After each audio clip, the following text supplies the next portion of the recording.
하이디 세 번째 이야기.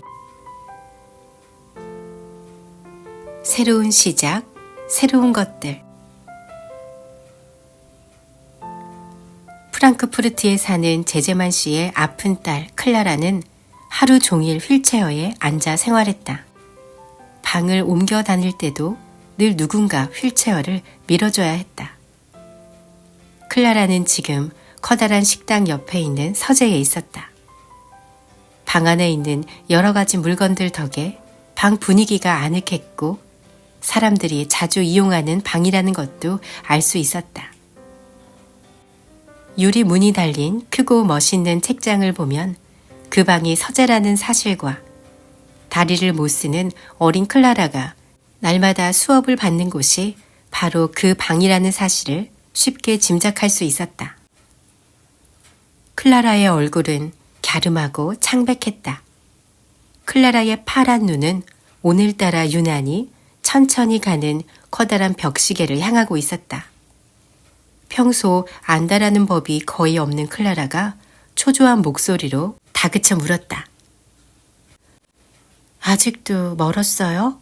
미스 로텐마이어? 미스 로텐마이어는 허리를 꼿꼿이 펴고 작은 탁자 앞에 앉아서 술을 놓고 있었다. 그녀는 커다란 옷깃인지 등허리까지만 내려오는 어깨 망토인지 잘 구분이 안 가는 아주 이상한 옷을 입고 있었는데 어쨌거나 그 옷 때문에 아주 점잖고 꼬장꼬장한 인상을 풍겼다. 둥그런 지붕처럼 틀어올린 머리 모양도 그녀의 그런 인상에 한 몫을 단단히 했다. 미스 로텐마이어는 제제만 씨의 부인이 세상을 떠난 후 벌써 몇 년째 집안 살림을 꾸리고 하인들을 총 감독하고 있었다. 제제만 씨는 늘 여행 중이었으므로 미스 로텐마이어에게 집안 살림을 모두 맡겨버렸다. 단 모든 일에 대한 최종 결정권은 자기 딸에게 있으며 딸이 바라는 것에 반대되는 일은 절대 하면 안 된다는 것이 조건이었다. 클라라가 위층에서 안절부절 못하며 기다리고 있는 사람이 오려면 아직 멀었냐고 미스 로텐마이어에게 벌써 두 번째로 물었을 때 데테와 하이디가 마차를 타고 막 제제만 씨 집 앞에 도착했다. 데테는 하이디의 손을 꼭 잡고 마부석에서 내려서 마부 요한에게 이렇게 늦게 미스 로텐마이어를 찾아가도 괜찮은지 물었다. 요한이 무뚝뚝하게 대답했다. 그건 제 일이 아닌뎁시오. 복도로 들어가서 초인종 줄을 잡아당기세요. 세바스티안이 내려올 테니까요. 데테는 그렇게 했다. 크고 둥근 단추가 달린 제복을 입은 세바스티안이 계단을 내려왔다. 세바스티안은 제복에 달린 단추만큼이나 눈이 크고 동그랬다. 데테가 다시 한번 물었다. 저 이렇게 늦게 미스 로텐마이어를 찾아뵈도 될까요? 그건 제 일이 아니군요. 디네테 양이 내려오도록 저기 다른 종을 울리세요. 세바스티안은 그렇게만 말한 뒤 사라져버렸다. 데테는 다시 종을 울렸다. 이번엔 머리에 새하얀 모자를 쓴 티네테가 셀쭉한 표정을 하고 계단에 나타났다. 티네테는 계단을 내려오지도 않고 위에 서서 물었다. 무슨 일이세요? 데테가 용건을 말했다. 티네테가 사라지는가 싶더니 금방 돌아와 계단 아래를 향해 소리쳤다. 기다리고 계세요. 데테는 하이드를 데리고 계단을 올라가 티네테의 뒤를 따라 서재 안으로 들어갔다. 데테는 방 안으로 들어가자마자 문 옆에 공손하게 섰다. 하이디가 낯선 곳에서 행여 엉뚱한 일을 저지를까봐 하이디의 손을 더 꼭 잡았다. 미스 로텐마이어가 자리에서 천천히 일어서더니 주인집 딸의 놀이 상대가 되어줄 아이를 보려고 다가왔다. 마음에 안 드는 듯한 눈초리였다. 하이디는 무명 치마에 낡고 찌그러진 밀짚 모자를 쓰고 있었다. 모자 밑으로 아이의 천진난만한 얼굴이 드러났다. 하이디는 미스 로텐마이어의 머리 위에 쌓아 올려진 탑을 놀란 눈으로 올려다보고 있었다. 몇 분 동안 아이를 자세히 뜯어보기만 하던 미스 로텐마이어가 물었다. 이름이 뭐지? 미스 로텐마이어를 빤히 쳐다보고 있던 하이디가 또랑또랑한 목소리로 대답했다. 하이디요. 미스 로텐마이어가 또다시 물었다. 뭐? 이름이 뭐라고? 그건 기독교식 이름이 아닌데. 그 이름으로 세례를 받진 않았을 거다. 세례 때 받은 이름이 뭐지? 하이디가 대답했다. 기억이 안 나요. 미스 로텐마이어가 고개를 절레절레 흔들며 말했다. 대답하고는. 대태양, 아이가 좀 모자라는 건가요? 아니면 건방진 건가요? 대태가 엉뚱한 대답을 한 하이디를 몰래 쥐어박으며 말했다. 허락해 주신다면 이 아이 대신 제가 대답할게요. 아이가 워낙 순진해서요. 하지만 모자란다거나 건방지다거나 그런 건 아니에요. 정말이에요. 그저 생각나는 대로 말하는 것뿐입니다. 게다가 이런 저택은 처음이라 아직 예의범절을 잘 몰라요. 하지만 부인께서 잘 보살펴 주시면 애가 의욕도 있고 빠릿빠릿하니까 금방 배울 거예요. 세례는 제 언니, 그러니까 자기 엄마 이름을 따 아델 하이트라는 이름으로 받았어요. 미스 로텐마이어가 말했다. 좋아요. 그 이름이라면 부를 수는 있겠군요. 하지만 대태양, 아이가 아무리 봐도 나이에 비해 너무 어려 보이는군요. 제가 말하지 않았던가요? 클라라 아가씨의 놀이 친구가 되려면 아가씨와 나이가 같아야 한다고요. 그래야 수업도 같이 받고 다른 것들도 같이 할 수 있죠. 클라라 아가씨는 벌써 12살이에요. 이 아이는 몇 살이죠? 대태가 다시 떠벌리기 시작했다. 아, 이를 어쩌나. 사실은 이 애가 정확히 몇 살인지 저도 잘 모른답니다. 아가씨보다 좀 어리긴 할 거예요. 하지만 많이 어리진 않을 거예요. 글쎄, 정확히 몇 살이라고 말씀을 못 드리겠네요. 한 10살이나 뭐 그쯤 됐을 거예요. 그러자 하이디가 끼어들었다. 난 8살이에요. 할아버지가 그랬어요. 대태가 다시 한번 하이디를 쿡 쥐어 박았다. 하지만 이모가 왜 그러는지 아무 영문도 모르는 하이디는 전혀 당황한 기색이 아니었다. 미스 로텐마이어가 화를 냈다. 뭐? 이제 8살이라고? 4살이나 적다니. 이럴 수가. 너 지금까지 뭘 배웠니? 수업 시간에 어떤 책을 가지고 공부했지? 하이디가 대답했다. 책 같은 건 없었어요. 뭐라고? 그럼 뭘 가지고 읽는 걸 배웠지? 전 읽을 줄 몰라요. 패터도 마찬가지고요. 미스 로텐마이어가 깜짝 놀라서 소리쳤다. 맙소사, 읽을 줄 모른다고? 글을 못 읽는단 말이냐? 글을 못 읽다니. 어떻게 그런 일이? 그럼 넌 대체 뭘 배웠니? 하이디가 사실대로 솔직히 말했다. 아무것도 안 배웠어요. 잠시 뒤 침착해진 미스 로텐마이어가 대태를 보며 입을 열었다. 대태양, 하나부터 10까지 약속한 거랑 죄다 다르잖아요. 어떻게 이런 애를 데리고 올 수 있죠? 하지만 대태는 조금도 기죽지 않고 당당하게 대답했다. 제가 감히 한마디만 여쭙죠. 제 생각엔 이 아이야말로 부인께서 찾던 그런 아이예요. 저에게 그러지 않으셨던가요? 여느 애들 같지 않고 아주 독특해야 한다고요. 그래서 요 꼬매기를 데리고 온 거예요. 우리 고향에 사는 큰 애들은 여기 애들이나 다름없으니까요. 이 아이야말로 부인께서 말씀하신 조건에 딱 들어맞는다고 생각합니다. 전 이제 그만 가봐야 할 것 같군요. 우리 주인마님께서 기다리고 계실 테니까요. 우리 주인마님이 허락하시면 애가 잘 지내는지 보러 조만간 한번 들르겠습니다. 대태는 무릎을 굽혀 인사를 하고 방을 나가더니 젠 걸음으로 계단을 내려갔다. 미스 로텐마이어는 잠시 멍하니 그 자리에 서 있다가 재빨리 대태의 뒤를 쫓아갔다.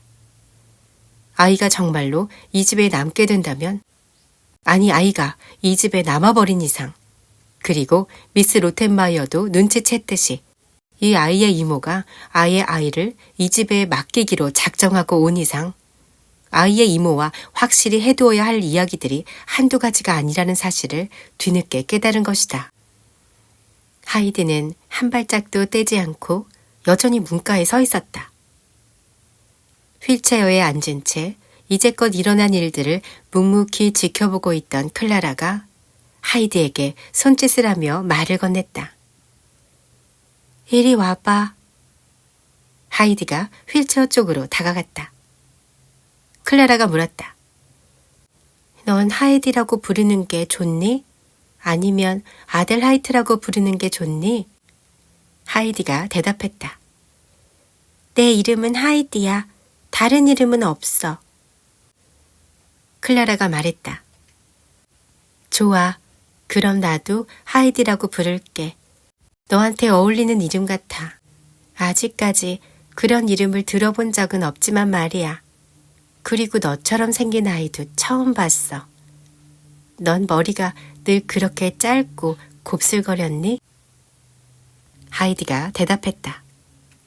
응, 그런 것 같아.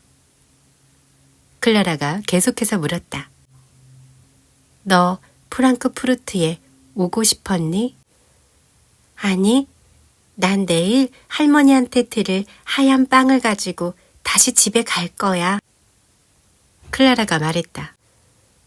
너 정말 재밌는 애구나.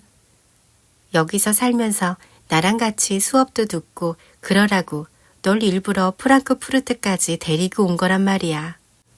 두고 봐. 아주 재밌을 거야. 넌 아직 글을 읽을 줄 모르니까 수업 시간에 새로운 일이 벌어질 거야. 지금까진 지루한 적이 한두 번이 아니었어. 아침 시간이 영영 끝나지 않을 것 같았다니까. 날마다 10시에 선생님이 오시면 수업이 시작돼. 오후 2시까지 말이야. 정말 긴 시간이지.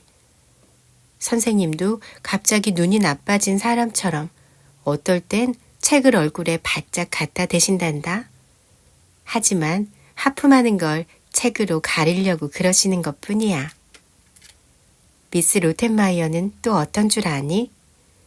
우리가 읽는 책에 크게 감동한 사람처럼 가끔씩 커다란 손수건을 꺼내 얼굴을 가리곤 하지. 하지만 입을 쩍 벌리고 하품하는 모습을 감추려고 그런다는 거 난 다 알아. 하지만 난 하품을 하고 싶어도 참아야 해. 왠지 아니? 단 한 번이라도 하품을 했다간 미스 로텐마이어가 당장 생선 간에서 짜낸 간유를 가지고 오거든. 내가 다시 몸이 약해졌다면서 말이야. 간유가 얼마나 끔찍한지 아니? 그걸 삼키느니 차라리 하품을 삼키는 게 낫지. 하지만 이제부턴 아주 재밌을 것 같아. 네가 글을 배우는 동안 나는 그걸 들으면 되니까. 글을 배운다는 말에 하이디가 고개를 절레절레 흔들었다. 클라라가 말했다. 아니야, 하이디. 글은 당연히 배워야 해. 누구나 다 배워야 하는 거야. 그리고 선생님은 아주 좋은 분이셔. 한 번도 화를 내시는 법이 없는 데다 설명도 자세하게 잘 해주실 거야. 하지만 선생님이 설명하실 때 잘 이해하지 못하더라도 그냥 가만히 있도록 해. 아무 말 말고. 질문을 했다간 선생님이 설명을 더 많이 할 테고 그러면 점점 더 무슨 말인지 못 알아듣거든. 나중에 뭘 좀 배우고 아는 게 생기면 그럼 선생님이 그때 무슨 말을 하려고 했는지 자연스럽게 알게 될 거야. 미스 로텐마이어가 다시 서재로 돌아왔다. 데이테를 불러 세우지 못해서 잔뜩 화가 난 것 같았다. 약속과 영 딴판인 아이를 데리고 온 것에 대해 제대로 조목조목 따지기도 전에 데이테가 가버렸기 때문이다. 게다가 이 일을 계획한 장본인이 자기 자신인지라 어떻게 해야 이 일을 없었던 일로 되돌릴 수 있을지 몰라 화가 치밀었다. 미스 로텐마이어는 서재에서 식당으로, 식당에서 서재로, 그리고 또다시 식당으로 왔다 갔다 했다. 그러고는 막 식탁을 차리고 뭐 빠진 것은 없나 싶어 둥그런 눈으로 식탁을 바라보고 서 있는 세바스티안에게 버럭 짜증을 냈다. 생각은 내일마저 하고 오늘 중으로 식사나 하게 해줘요. 미스 로텐바이어가 세바스티안 앞을 휙 지나치더니 이번엔 하녀 티네테를 불렀다. 목소리에 어찌나 짜증이 배어 있었던지 티네테는 평소보다도 더 주춤주춤 다가왔다. 하지만 티네테의 표정이 하도 셀쭉해서 천하의 미스 로텐마이어도 화를 내지 못하고 치밀어 오르는 분을 그저 안으로 삭힐 수밖에 없었다. 애써 마음을 가라앉히고 미스 로텐마이어가 말했다. 지금 막 도착한 아이가 쓸 방을 좀 치워줘요. 준비는 다 되어 있으니 가구에 먼지나 좀 털면 될 거예요. 분부대로 하죠. 티네테가 조롱하는 듯한 목소리로 대답을 하곤 사라졌다. 그 사이 세바스티안이 서재와 식당 사이에 있는 문을 쾅 하고 열어 젖혔다.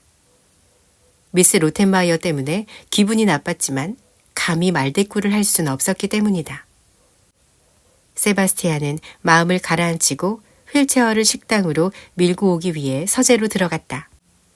세바스티안이 옆으로 돌아간 휠체어 손잡이를 똑바로 돌리고 있는데 하이디가 다가오더니 세바스티안의 얼굴을 빤히 쳐다보았다. 세바스티안은 미스 로텐마이어가 막 문지방을 넘어 다시 서재로 들어오고 있다는 사실을 몰랐기 때문에 하이디한테 버럭 화를 냈다. 왜 그래요? 뭐 볼 거라도 있어요? 하이디가 대답했다.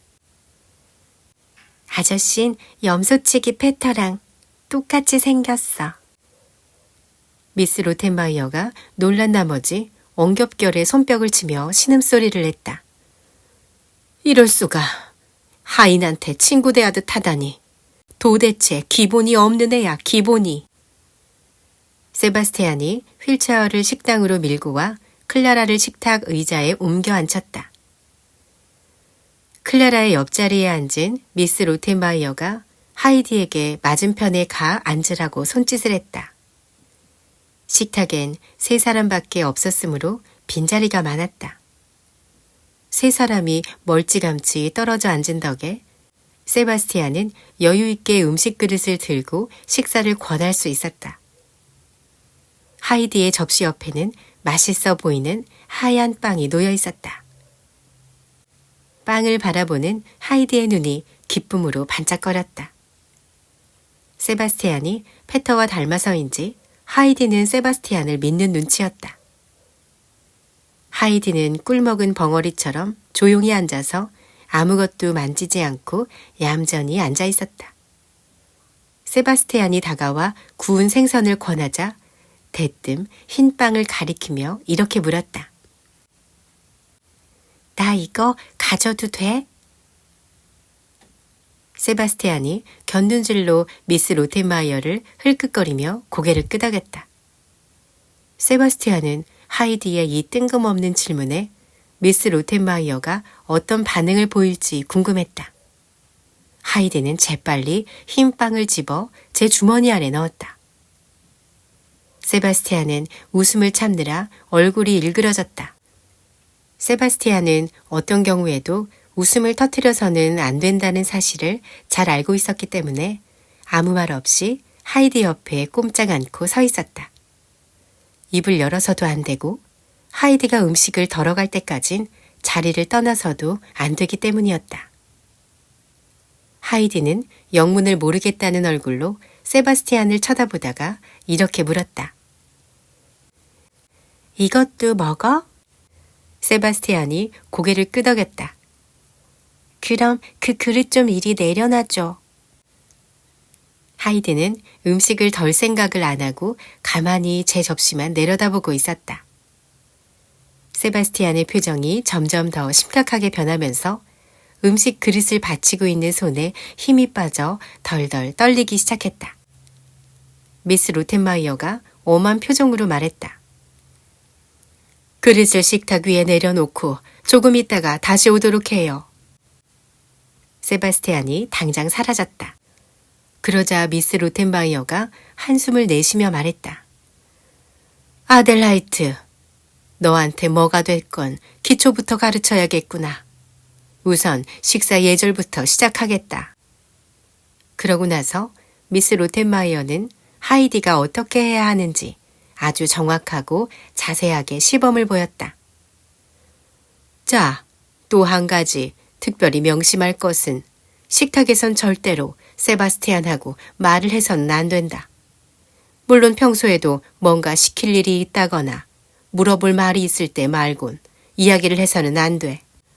하지만 그 경우에도 반드시 하세요 라고 말하든지 하게나 라고 말하도록 해라. 알겠니? 내 귀에 다시는 다른 식의 말투가 들리지 않게 해라. 하녀 티네테한테도 마찬가지야.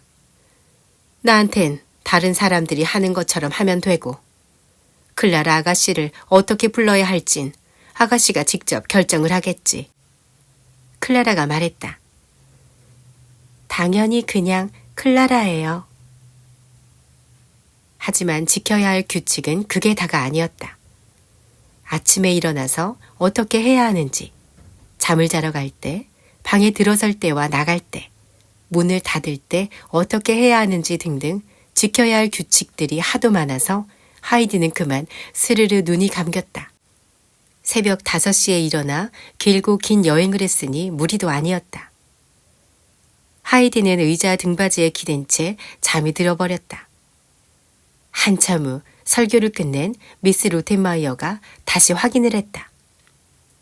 반드시 명심해야 한다. 아델하이트. 다 알아들었지? 클라라가 재미있다는 듯이 말했다. 하이디는 아까부터 자고 있어요. 클라라한텐 이토록 재밌는 저녁 식사 시간이 정말 오래간만이었다. 미스 로텐마이어가 요란스레 종을 울리며 화를 냈다. 버르장머리 없는 것 같으니라고. 내가 정말이지 별꼴을 다 본다니까.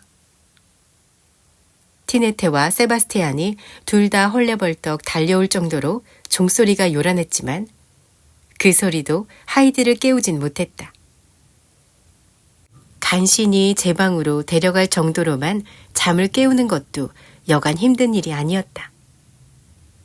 하이디의 방은 서재와 클라라의 침실과 미스 로텐마이어의 방을 지나 구석에 있었다. 미스 로텐마이어, 불안한 하루를 보내다. 프랑크푸르트에서 맞은 첫날 아침. 잠에서 깬 하이디는 제 눈앞에 펼쳐진 광경을 믿을 수가 없었다. 하이디는 눈을 세게 비비고 다시 한번 앞을 바라보았다. 여전히 똑같은 것들이 보였다. 하이디 자신은 높고 하얀 침대에 앉아 있었고 앞에는 크고 넓은 방이 펼쳐져 있었다. 밝은 빛이 들어오고 있는 곳에는 하얀 커튼이 길게 드리워져 있었고 그 옆에는 커다란 꽃무늬가 그려진 안락의자 2개가 있었다. 그리고 그 옆으로는 안락의자와 같은 꽃무늬 천을 씌운 소파가 벽을 등지고 있었다.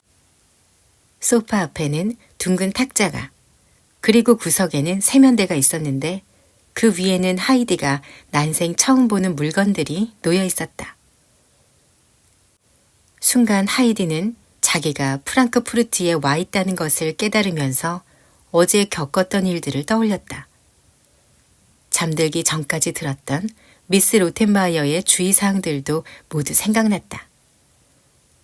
하이디는 침대에서 내려와 옷을 챙겨 입었다. 그러고는 바깥을 내다보려고 이 창문 저 창문으로 뛰어다녔다. 하늘과 땅을 보고 싶었던 것이다. 커다란 커튼이 어찌나 크고 무거운지 하이디는 커튼을 젖힐 수가 없었다. 그래서 하는 수 없이 커튼 뒤로 기어들어가 창가로 갔다. 하지만 창이 너무 높아서 고개를 쳐들어 간신히 바깥을 내다볼 수 있었다. 그러나 하이디가 찾고 있는 것들은 보이지 않았다. 하이디는 이 창문에서 저 창문으로 갔다가 다시 자기가 처음 내다봤던 창문으로 돌아왔다. 하지만 눈앞에 펼쳐진 광경은 여전히 똑같았다. 건물 벽과 창문들, 그리고 또 벽과 창문들. 그게 다였다. 하이디는 더럭 겁이 났다. 하이디는 알프스 고원에서 일찍 일어나는 게 습관이 되어 있던 터라 지금도 아주 이른 시간에 깨었다. 알프스에서는 아침에 일어나자마자 바깥으로 뛰어나가 하늘이 파란지, 해가 벌써 떴는지, 전나무들이 바람소리를 내는지, 작은 꽃들이 눈을 떴는지 그런 것들을 보는 것이 자연스러운 일이었다.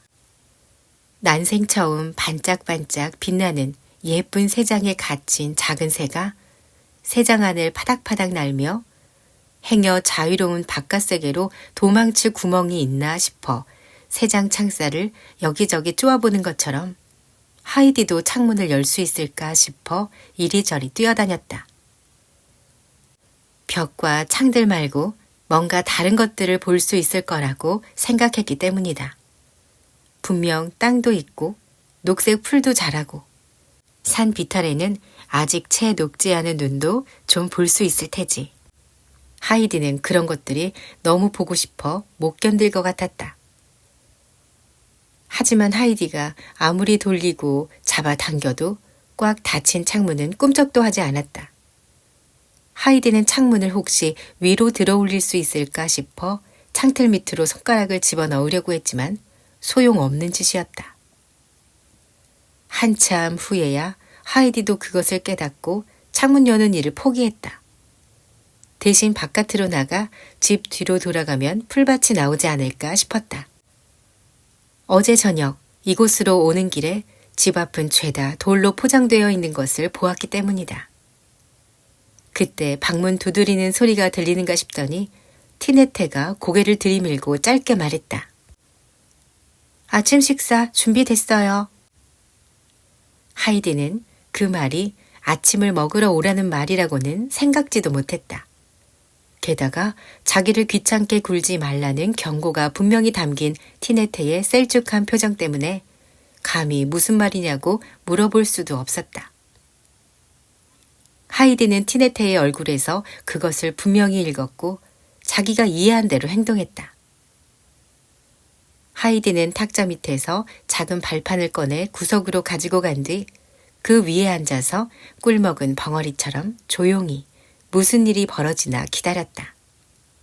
잠시 후 미스 로텐바이어가 쿵쿵 발소리를 내며 하이디의 방으로 오더니 또다시 버럭 화를 냈다. 뭐 하고 있는 거니, 아델하이트? 아침 식사가 뭔지 몰라? 어서 건너오너라. 그제야 하이디는 말을 알아듣고 미스 로텐마이어를 따라 식당으로 갔다. 클라라는 벌써 제자리에 앉아 있었고 하이디가 들어가자 상냥하게 인사를 건넸다. 클라라는 평소보다 얼굴이 아주 밝았다. 오늘도 갖가지 새로운 일들이 벌어지리라는 것을 예감했던 것이다. 하이디가 얌전히 앉아 빵을 먹은 덕에 아침 식사는 별 문제 없이 끝났다.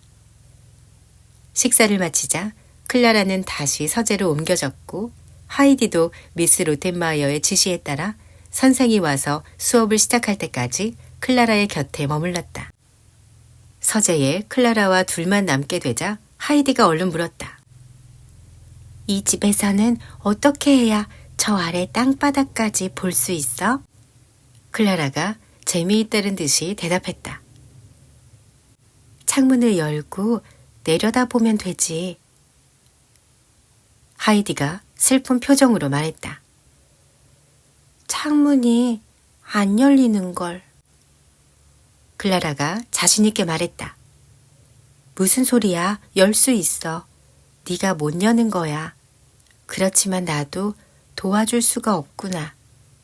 세바스티안을 보면 열어달라고 해.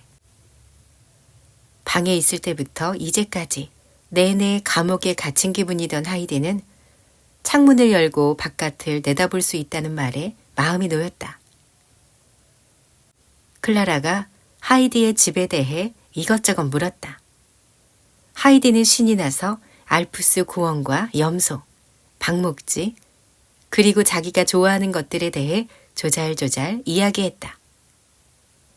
그 사이 선생이 벌써 도착해 있었지만 미스 로텐마이어는 선생을 평소처럼 서재로 곧장 들이지 않고 식당으로 데리고 갔다. 먼저 의논할 것이 있었기 때문이다. 미스 로텐마이어는 선생과 마주보고 앉아서 자신의 곤란한 처지와 자기가 어쩌다가 그런 상황에 빠지게 되었는지를 잔뜩 흥분해서 설명했다. 얼마 전에 미스 로텐마이어는 파리에 있는 제제만 씨에게 편지를 썼다. 클라라가 벌써 오래전부터 집에 놀이 친구를 한 명 두고 싶어 했는데 자기 생각도 그렇게 하면 수업 시간에 자극도 받고 나머지 시간도 둘이 같이 놀 수 있으니 좋을 것 같다고 말이다. 사실 그 일은 미스 로텐마이어 자신이 학수고대한 일로 어린 클라라와 놀아주는 것이 때때로 어찌나 힘든지 그 일을 덜어줄 사람이 있었으면 하고 바랬다. 미스 로텐마이어의 편지에 대해 제제만 씨는 어린 딸의 소원을 당연히 들어주되 자기 집에서 어린아이가 구박당하는 것을 바라지 않으므로 놀이동물로 데려오는 아이는 반드시 딸과 똑같은 대우를 해주라고 썼다고 했다. 미스 로텐마이어는 그 말을 하면서 이렇게 덧붙였다. 물론 쓸데없는 걱정을 하신 거죠. 누가 어린애를 구박하겠어요? 그러고 나서 자기는 완전히 속았고 기본이 전혀 안 되어 있는 애가 와서 하루 사이에 저지른 실수만 해도 한두 가지가 아니라며 그것들을 일일이 다 늘어놓기 시작했다. 그러니 선생님께서도 말 그대로 A, B, C부터 가르치셔야 해요. 저 역시 그 애를 사람답게 만들려면 하나부터 10까지 일일이 다 가르치지 않을 수 없는 상황이랍니다. 그래서 말인데 이 난감한 처지에서 벗어날 수 있는 방법은 딱 하나밖에 없을 것 같아요. 선생님께서 도저히 두 아이를 함께 가르칠 수 없다. 그렇게 되면 클라라 아가씨가 손해를 너무 많이 본다. 이렇게 말씀하시는 거죠. 제제만 씨를 설득해서 이 일을 없었던 일로 돌리는데 선생님 말씀만큼 좋은 건 없을 겁니다. 그렇게 되면 제제만 씨도 아이를 제 집으로 돌려보내라고 허락하실 테죠. 아이가 여기 와 있는 것을 제제만 씨가 이미 알고 계신 이상 저로선 유감스럽게도 그분의 허락 없이 아이를 돌려보낼 수가 없답니다. 하지만 선생은 신중해서 절대로 한쪽 말만 듣고 결정을 내리는 법이 없었다. 선생은 미스 로텐마이어를 여러 가지 말로 위로한 뒤 자신의 생각을 말했다. 그 아이가 그렇게 아무것도 모른다면 더 열심히 가르쳐야죠. 규칙적인 수업을 통해 곧 진도를 따라잡을 수 있을 겁니다. 미스 로텐마이어는 선생이 자기를 도와줄 생각이 없을 뿐만 아니라 기꺼이 ABC부터 가르칠 준비가 되어 있다는 것을 알고 서재로 통하는 문을 열어 선생을 서재로 들어가게 한 뒤 문을 얼른 닫아버렸다. 하이디가 ABC를 더듬거리는 소리를 듣고 앉아있는 것은 생각만 해도 끔찍했기 때문이다. 미스 로텐마이어는 식당 안을 왔다 갔다 하며 하인들이 아데라이트를 어떻게 불러야 할지에 대해 고민했다. 제제만 씨는 편지에서 아이를 딸처럼 대하라고 했다. 그 말은 결국 하인들과의 관계에 해당하는 말일 거라고 미스 로텐마이어는 해석했다. 하지만 조용히 생각에 빠져들 수가 없었다.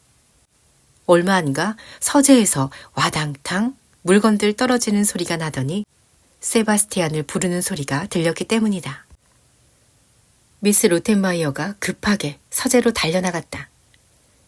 책이며 공책, 잉크병 등 공부하는 데 필요한 모든 물건들이 바닥에 나뒹굴고 있었고 그 위에는 책상보가 떨어져 있었다.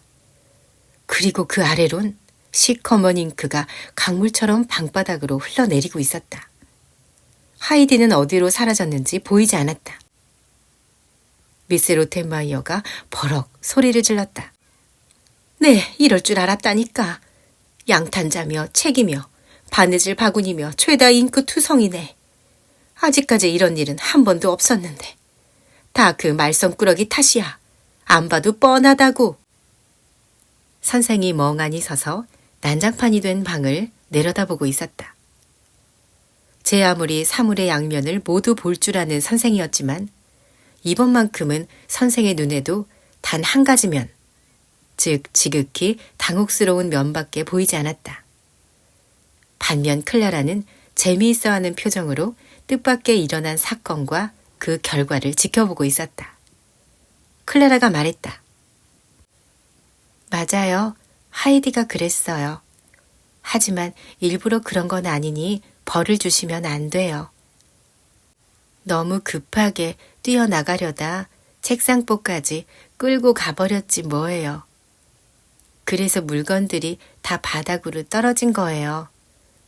마차들이 잇따라 몇 대가 지나갔는데 그 소리를 듣더니 후다닥 뛰어나가더라고요. 마차를 본 적이 없나 봐요. 어때요? 제가 말한 대로죠, 선생님.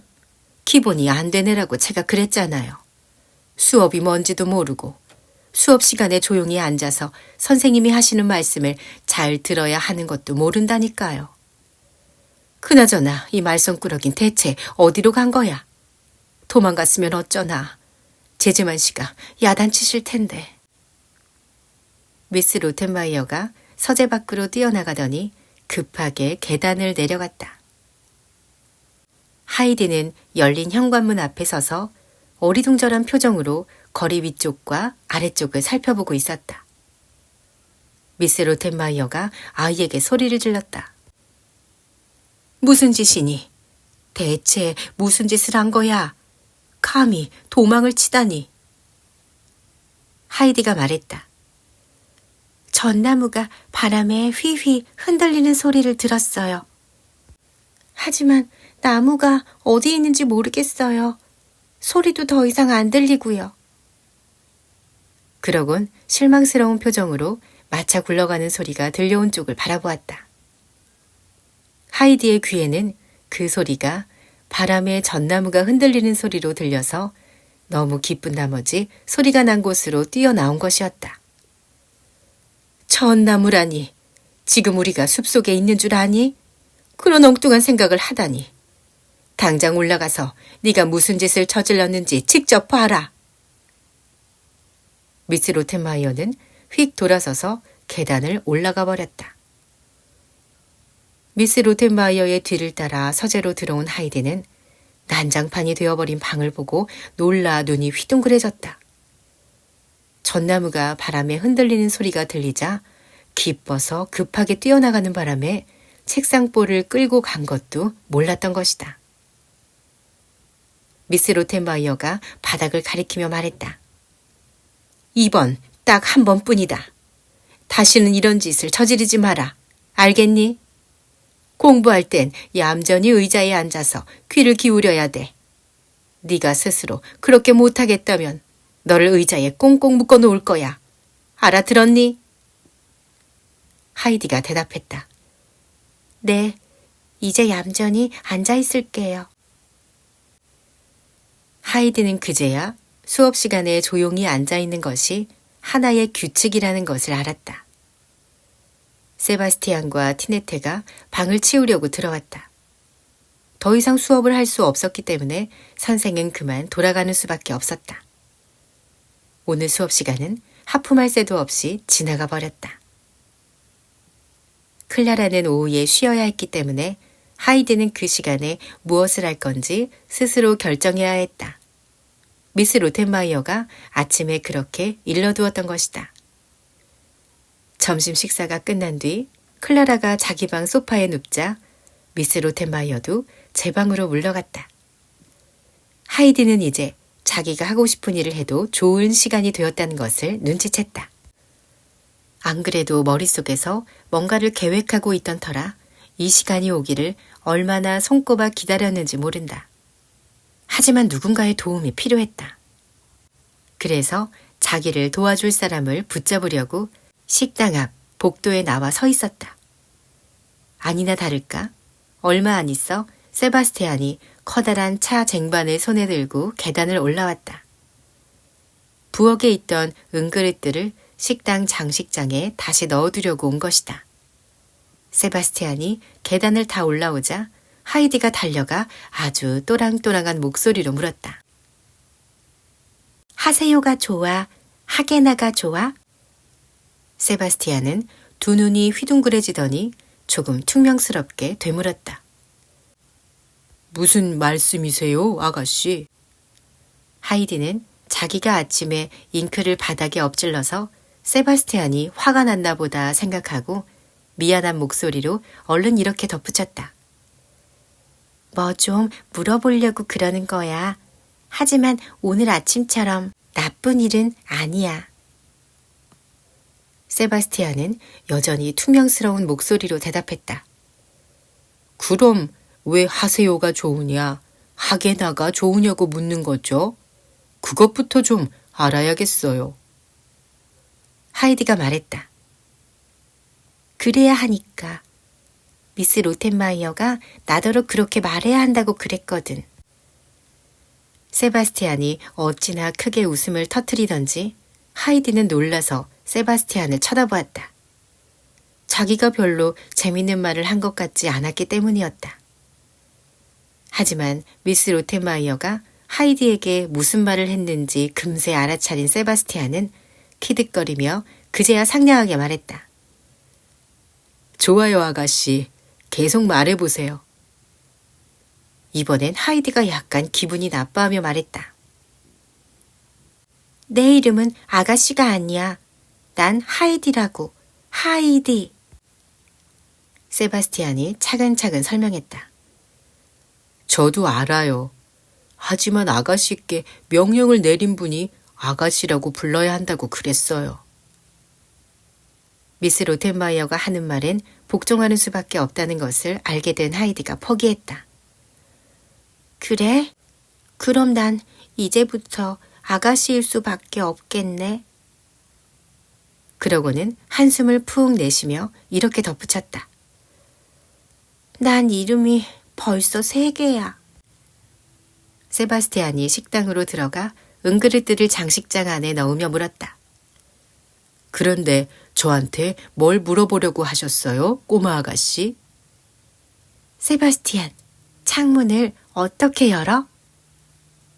세바스티안이 커다란 창문을 잡아 당기며 말했다. 이렇게요. 하이디는 창가로 다가왔지만 키가 너무 작아서 밖이 내다보이지 않았다. 머리가 겨우 창턱에 닿을락 말락했다. 세바스티안이 높은 나무 의자를 가져다 주며 말했다. 자, 이렇게 하면 우리 꼬마 아가씨께서 바깥을 내다보며 아래에 뭐가 있는지 보실 수 있겠죠? 하이디가 좋아하며 의자 위로 올라갔다. 그토록 애타게 바라던 바깥 풍경을 드디어 볼 수 있게 된 것이었다. 하지만 곧 너무나 실망한 표정으로 창밖을 내밀었던 고개를 거두어들였다. 하이디가 슬픈 목소리로 말했다. 여기선 돌이 깔린 길밖에 안 보여. 세바스티안, 집을 돌아 저쪽 반대편으로 가면 뭐가 내다보여? 세바스티안이 대답했다. 똑같은 게 보이죠. 그럼 아주 먼 골짜기까지 다 내려다보려면 어딜 가야 해? 그러자면 높은 탑 위로 올라가야 할걸요. 교회 탑 같은데 말이에요. 저기 길 아래쪽에 보면 금색 공 같은 게 얹혀있는 교회 탑이 있는데 그런 곳에 올라가면 아주 멀리까지 내려다 볼 수 있을 거예요. 하이디는 서둘러 의자에서 내려왔다. 그러곤 문을 박차고 나와 계단을 내려가 거리로 나왔다. 하지만 하이디가 생각한 것과는 영 딴판이었다. 창가에서 교회탑을 보았을 땐 길만 건너면 있을 것 같더니 거리를 끝까지 다 내려갔는데도 교회탑은 나오지 않았다. 아니, 이젠 보이지도 않았다. 하이디는 다른 길로 들어섰고 거기서 또 다른 길로, 또 다른 길로 그런 식으로 계속 헤매고 다녔지만 교회탑은 여전히 눈에 띄지 않았다. 수많은 사람들이 하이디의 곁을 지나쳐갔지만 다들 어찌나 바빠 보이는지 감히 누구 한 사람을 붙잡고 교회탑이 어디에 있냐고 물어볼 수도 없었다. 그때 다음번 길 모퉁이에 우두커니 서 있는 사내아이 한 명이 하이디의 눈에 띄었다. 사내아이는 등에 작은 손 풍금을 쥐고 가슴엔 아주 이상하게 생긴 동물을 안고 있었다. 하이디가 사내아이에게 다가가 물었다. 꼭대기에 금색 공 같은 게 얹혀있는 탑이 어디 있니? 몰라. 하이디가 계속해서 물었다. 그럼 누구한테 물어봐야 알 수 있을까? 몰라. 다른 교회라도 높은 탑이 있는 교회를 알아? 당연히 하나 알지. 그럼 나 좀 거기 데리고 가줘. 사내아이가 손을 내밀며 말했다. 그러면 나한테 뭘 줄 건지 그것부터 보여줘. 하이디는 주머니를 뒤적여 빨간 장미 화환이 예쁘게 그려진 작은 그림 한 장을 꺼냈다. 하이디는 미안한 마음이 들어 잠시 동안 그 그림을 물끄러미 내려다보았다. 그것은 바로 오늘 아침에 클라라가 선물한 그림이었다. 하지만 푸른 산과 골짜기를 내려다볼 수 있는 게 더 좋았다. 하이디가 그림을 내밀며 물었다. 자, 이거 가질래? 사내아이가 손을 뒤로 빼더니 고개를 저었다. 하이디가 다행이라는 듯이 그림을 다시 주머니에 집어넣으며 물었다. 그럼 뭘 가지고 싶니? 돈. 난 돈 같은 건 없어. 하지만 클라라가 돈이 있으니까 내가 원하면 줄 거야. 얼마나 갖고 싶니? 20페니. 알았어. 빨리 가자. 두 아이는 길게 나 있는 거리를 따라 한참을 내려갔다. 중간에 하이디가 등에 짊어진 것이 뭐냐고 사내아이에게 물었다. 사내아이는 수건을 들추며 예쁜 풍금이 있는데 그것을 손으로 돌리면 멋진 음악이 나온다고 대답했다. 두 아이는 어느새 높은 교회탑이 있는 오래된 교회 앞에 서 있었다. 사내아이가 걸음을 멈추고 말했다. 저거야. 굳게 닫힌 교회 문을 보며 하이디가 물었다. 하지만 어떻게 교회 안으로 들어가지? 몰라. 세바스티안을 부르는 것처럼 종을 울리면 될까? 몰라. 하이디는 담벼락에 달린 종을 발견하곤 가서 있는 힘껏 줄을 잡아당겼다. 내가 저 위에 올라갔다가 오는 동안 여기서 기다려야 해. 난 집에 가는 길을 모른단 말이야. 네가 날 데리고 다시 가야 해. 그럼 나한테 뭘 줄 건데? 뭘 더 줘야 해? 응, 그것도 20페니야. 안에서 열쇠 돌리는 소리가 나더니 끽 하고 문이 열리고 할아버지가 나왔다. 할아버진 처음에 깜짝 놀란 표정이더니 바로 아이들에게 화를 버럭 냈다. 대체 무슨 짓이냐? 날 여기까지 내려오게 하다니. 종 위에 쓰여있는 글도 안 보여? 교회 탑에 올라가고 싶은 사람만 당기시오 라고 쓰여있잖냐? 사내아이는 입을 꾹 다물고 손가락으로 하이디를 가리켰다. 하이디가 대답했다. 바로 그거예요. 전 탑에 올라가고 싶어요. 탑지기 할아버지가 물었다. 그 위에 올라가서 뭐 하게? 누가 너보고 그러라고 하던. 하이디가 대답했다. 아니요. 전 그냥 아래를 내려다보고 싶어서 올라가려는 거예요. 그만 집에 가봐라. 다시는 이런 장난치지 말고 한 번만 더 이런 짓을 했다간 혼쭐 내줄 거야. 탑지기 할아버지가 돌아서서 문을 닫으려고 했다. 하지만 하이디가 할아버지에게 매달리며 사정을 했다. 제발 이번 딱 한 번만이요. 할아버지는 고개를 돌려 애원하듯 자기를 올려다보고 있는 하이디의 눈을 들여다보았다. 그러더니 마음을 바꾼 듯 아이의 손을 잡고 상냥하게 말을 건넸다. 정소원이라면 어디 같이 한번 올라가 보자꾸나. 사내 아이는 자기는 안 가겠다는 듯이 교회 문 앞 돌계단에 털썩 주저앉았다. 하이디는 할아버지의 손을 잡고 계단을 오르고 또 올랐다. 계단이 점점 좁아지더니 나중엔 혼자서 간신히 걸어갈 정도로 아주 좁아졌다. 드디어 탑 꼭대기까지 올라왔다. 하이디가 창으로 바깥을 내다볼 수 있도록 탑지기 할아버지가 하이디를 번쩍 안아 올렸다. 자, 저 아래를 내려다보렴. 하이디는 망망대해처럼 끝없이 펼쳐진 지붕과 탑과 굴뚝들을 내려다보았다. 하이디는 얼마 안가 고개를 걷어들이며 실망에 가득 찬 목소리로 말했다. 제 생각이랑 너무 달라요. 그것 봐라. 너 같은 어린애가 무슨 경치를 알겠냐. 자, 어서 내려가자. 그리고 앞으로는 다시는 종주를 잡아당기지 마라. 알겠지? 탑지기 할아버지는 하이디를 바닥에 내려주더니 좁은 계단을 앞장서 내려갔다. 계단이 꺾이면서 다시 넓어지는가 싶더니 왼쪽으로 탑지기 할아버지가 지내는 좁은 골방문이 보였다.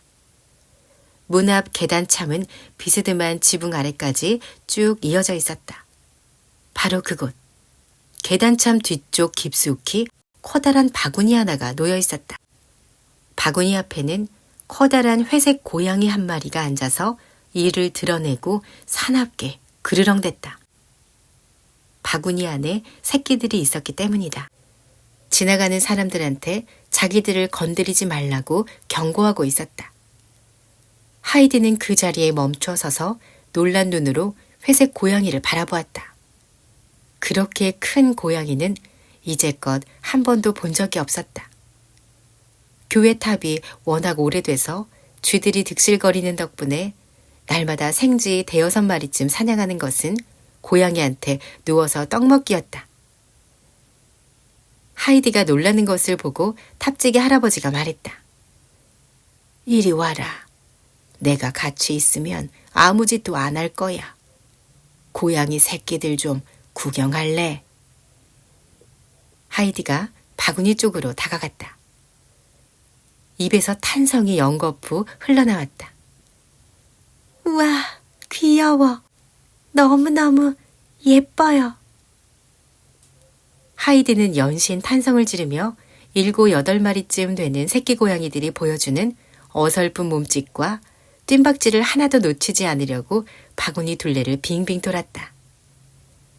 바구니 안에 든 새끼 고양이들은 자기들끼리 엉켜서 끊임없이 서로에게 기어오르고 뛰고 굴러 떨어졌다.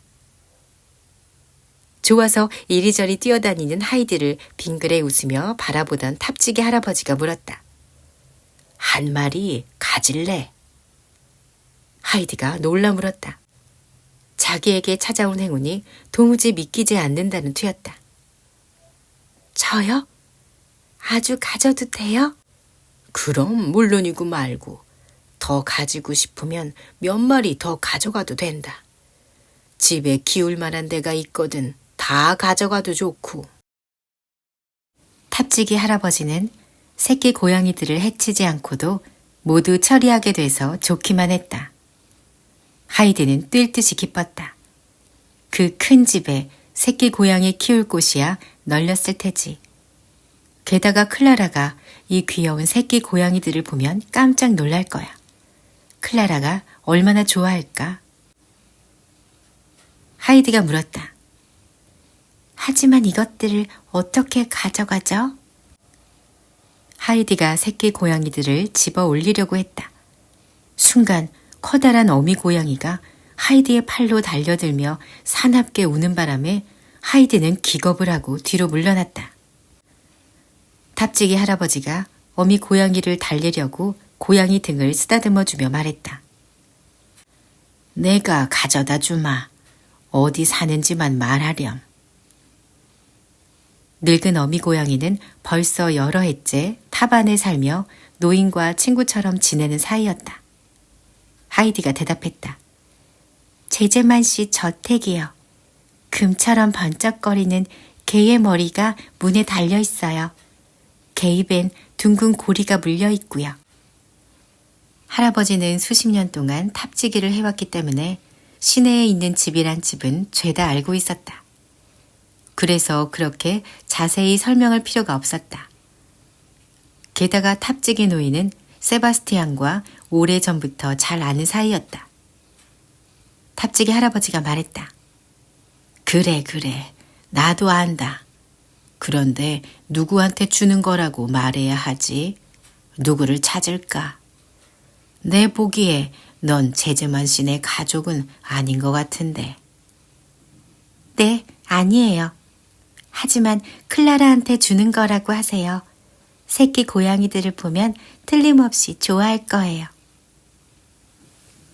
탑지기 할아버지는 이제 그만 계단을 내려가려고 했다. 하지만 하이디는 재밌는 구경거리를 두고 차마 발걸음이 떨어지지 않았다. 한 두 마리라도 먼저 데리고 갈 수 있으면 좋겠어요. 내 거 한 마리, 클라라 거 한 마리. 이렇게요. 안 돼요? 탑지기 할아버지가 늙은 어미 고양이를 조심스럽게 자기 방으로 데리고 가더니 밥그릇을 밀어주고 문을 닫았다. 그러곤 다시 바구니 쪽으로 와서 이렇게 말했다. 자, 이제 됐다. 두 마리를 가지고 가려무나. 하이디는 좋아서 눈이 반짝거렸다. 하이디는 하얀 고양이와 하얀 바탕에 노란색 줄무늬가 있는 고양이를 고른 뒤 양쪽 주머니에 한 마리씩 넣고 그제야 할아버지를 따라 계단을 내려갔다. 사내 아이는 여전히 돌 계단에 앉아 있었다. 교회 문이 다시 닫히자 하이디가 사내 아이에게 물었다. 제자만 씨 집으로 가려면 이제 어떻게 가야 해? 몰라. 하이디는 제재만 씨네 집 문은 어떻고 창문과 계단은 어떻게 생겼는지 아는 것들을 설명하기 시작했다. 하지만 사내 아이는 모르겠다는 듯이 계속 고개를 저었다. 하이디가 계속해서 설명했다. 있잖아, 그 집에 어떤 창문에서 내다보면 아주 큰 잿빛 건물이 보여. 그 건물 지붕은 이렇게 생겼어. 하이디가 집게 손가락을 들더니 허공에 대고 뾰족하게 생긴 커다란 지붕을 그렸다. 그러자 사내아이가 갑자기 벌떡 일어났다. 길을 찾을 만한 단서를 잡은 모양이었다. 사내아이는 달리기 시작했고 하이디가 그 뒤를 따랐다. 잠시 후 아이들은 황동으로 만든 커다란 동물머리 장식이 달린 현관문 앞에 서 있었다. 하이디가 종줄을 잡아당기자 세바스티안이 나왔다. 세바스티안은 하이디를 보자마자 다그쳤다. 빨리요, 빨리요. 하이디가 급하게 집 안으로 뛰어들어갔다. 세바스티안은 어리둥절한 표정으로 서 있는 사내아이는 보지도 못하고 문을 쾅 닫아버렸다. 세바스티안이 계속 서둘렀다. 빨리요, 빨리. 어서 식당으로 가세요, 아가씨. 모두들 벌써 식탁 앞에 앉아 계신단 말이에요. 미스 로테마이언 당장이라도 폭발할 것 같은 기세예요. 대체 어쩌자고 도망을 간 거예요. 하이디가 식당으로 들어갔다. 미스 로텐마이어는 눈도 돌리지 않았다. 클라라 역시 아무 말도 하지 않았다. 긴장감이 감도는 침묵이 흘렀다. 하이디가 자리에 앉자 세바스티안이 의자를 밀어주었다. 읽고 미스 로텐마이어가 무서운 얼굴을 하고 아주 엄하고 심각한 목소리로 말했다. 아델하이트, 나중에 다시 얘기할 테니 우선 이것 하나만 알아둬라. 누구한테 물어보지도 않고 아무한테도 말 안 하고 제멋대로 집을 나간 것은 아주 버르장머리 없는 짓이야. 단단히 혼나야 하는 행동이지. 게다가 이렇게 늦게까지 싸돌아다니다니. 내 일찍이 이런 일은 본 적이 없다. 그때 고양이 울음소리가 들렸다. 야옹. 고양이가 마치 대답이라도 하는 것 같았다. 미스 로텐마이어는 화가 머리 끝까지 나 점점 더 목소리를 높였다. 아델하이트, 너 지금 뭐라고 했니? 그렇게 버르장머리 없는 짓을 해놓고선 그것도 모자라 지금 장난을 치는 게냐? 당장 그만둬. 하이디가 설명을 하려고 했다. 제가 아니라... 야옹, 야옹. 세바스티안이 들고 있던 음식 그릇을 내팽개치듯 식탁에 내려놓고 식당 밖으로 후다닥 뛰어나갔다. 미스 로텐마이어는 이제 그만 하고 소리를 꽤 지르려고 했지만 너무 흥분해서 목소리가 제대로 나오지 않았다. 그래서 그냥 이렇게만 말했다. 일어나서 썩 나가거라. 하이디는 겁에 질려 자리에서 일어났다. 하지만 여전히 설명을 하려고 애썼다. 정말이지 제가 그러는 게... 야옹, 야옹, 야옹. 클라라가 끼어들었다. 하이디, 그만해. 미스 로텐마이어가 저렇게 화내는 걸 보면서 왜 자꾸 야옹거리는 거야? 하이디는 이번에야말로 아무런 방해도 받지 않고 하려던 말을 끝까지 할 수 있었다. 내가 그러는 게 아니야. 새끼 고양이들이 그러는 거란 말이야. 그러자 미스 로텐마이어가 비명을 질렀다. 뭐라고? 새끼 고양이라고? 세바스티안! 세바스티안! 티네테!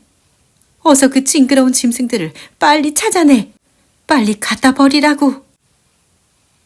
그러곤 미친 듯이 서재로 뛰어가 문을 닫더니 아예 빗장까지 질러버렸다.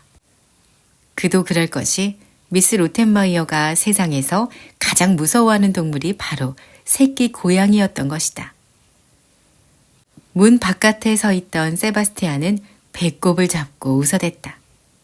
어찌나 웃기던지 일단 웃음이 진정돼야 다시 식당 안으로 들어갈 수 있을 것 같았다. 세바스티안은 하이디의 시중을 들다가 하이디의 주머니에서 고개를 쏙 내미는 새끼 고양이의 머리를 보고 곧 어떤 소동이 벌어질지 짐작했다. 그걸 생각하니 웃음이 터져나와 더 이상 시중을 들 수가 없었고 그래서 음식 그릇을 식탁에 내려놓고 후다닥 밖으로 뛰쳐나왔던 것이다. 겁을 잔뜩 집어먹은 채 도와달라고 외치는 미스 로텐마이어의 고함 소리가 사라진 지 한참 후에야 세바스티안은 간신히 웃음을 멈추고 식당 안으로 다시 들어갔다. 식당 안은 조용하고 평화로웠다. 새끼 고양이들은 클라라의 무릎 위에 있었고 하이디는 그 옆에 무릎을 꿇고 앉아 있었다. 아이들이 행복에 겨워하며 앙증맞기 짝이 없는 새끼 고양이들과 놀고 있었다. 클라라가 세바스티안을 보고 말했다. 세바스티안, 우리를 좀 도와줘야겠어요. 이 새끼 고양이들이 지낼 만한 곳을 좀 찾아주세요. 미스 로텐마이어한테 들키면 안 돼요. 미스 로텐마이어는 새끼 고양이들을 무서워해서 당장 갖다 버리라고 할 거예요. 하지만 하이디랑 난 이 새끼 고양이들을 키우고 싶어요. 우리끼리 있을 때마다 이리로 데리고 와서 같이 놀고 싶거든요. 어디가 좋을까요? 세바스티안이 흔쾌하게 대답했다. 걱정 마세요, 클라라 아가씨. 제가 장소를 알아볼게요. 바구니에 잠자리를 만들어준 뒤 겁 많은 미스 로텐마이어의 눈에 안 띄는 곳에 갖다 놓을게요. 절 믿으세요. 세바스티안은 당장 일을 시작했지만 조만간 또 한바탕 소란이 벌어지겠군 하는 생각이 들어 일을 하는 내내 키득거렸다. 세바스티안은 미스 로텐마이어가 흥분한 모습을 보는 게 그렇게 재미있을 수가 없었다. 미스 로텐마이어는 한참 뒤 잠자리에 들 무렵에야 서재문을 빠끔 열고 문틈새로 소리를 질렀다. 징그러운 짐승들은 다 치웠나요? 그런 질문이 나올 줄 알고 식당에서 기다리고 있던 세바스티안이 대답했다. 네, 물론입니다요. 세바스티안은 클라라의 무릎에 앉아있던 새끼 고양이 2마리를 살그머니 안고서 재빨리 사라졌다. 미스 로텐마이어는 하이드를 심하게 꼬집을 생각이었지만 그 계획을 다음 날로 미루었다.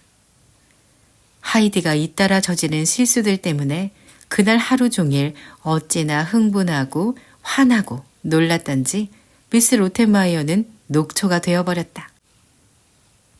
미스 로텐마이어는 아무 말 없이 자기 방으로 갔고 새끼 고양이들이 아늑한 잠자리에서 자고 있다는 것을 아는 클라라와 하이디도 기쁜 마음으로 자러 갔다.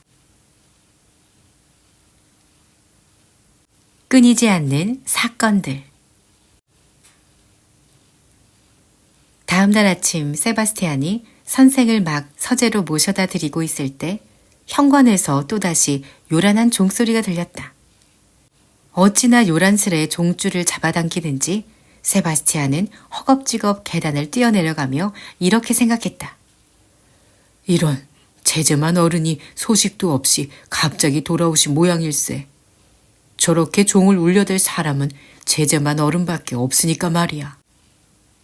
하지만 문 앞에는 누더기 옷을 입은 사내아이가 등에 손풍금을 짊어지고 서 있었다. 세바스티안이 버럭 소리를 질렀다. 아니, 이게 대체 뭐하는 짓이야? 종줄을 잡아 끊으려고 하다니. 버릇을 좀 가르쳐 주랴? 무슨 일로 온 게냐? 클라라를 만나야겠어요. 세바스티안이 호통을 쳤다. 아니, 이 더러운 비렁뱅이 녀석 말하는 꼴 좀 보게나. 당장 클라라 아가씨라고 하지 못해? 그런데 니까짓게 클라라 아가씨는 만나서 뭐하게?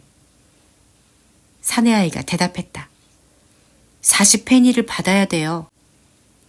너 제정신이 아니구나. 대체 이 집에 클라라 아가씨가 산다는 건 어떻게 알았지? 어제 길을 가르쳐줬어요.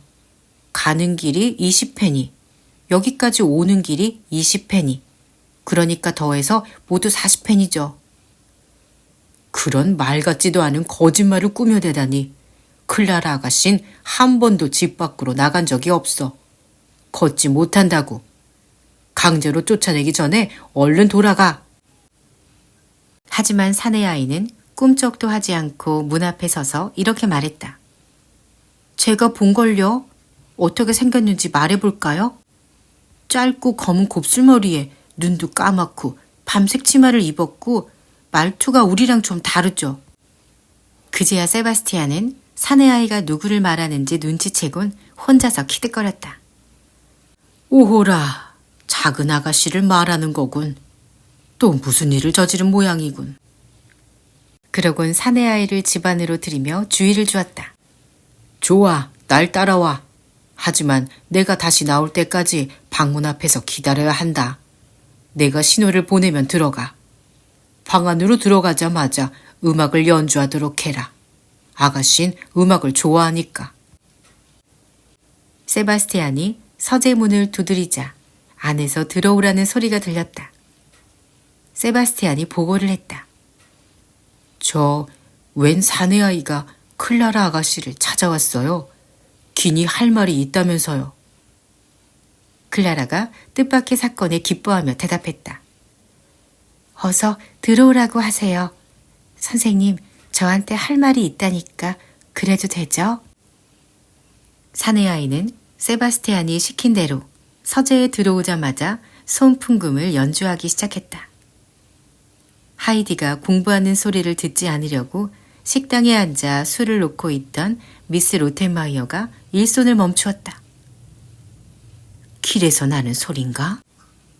하지만 그런 것 치고 너무 가까이서 들리는데. 설마.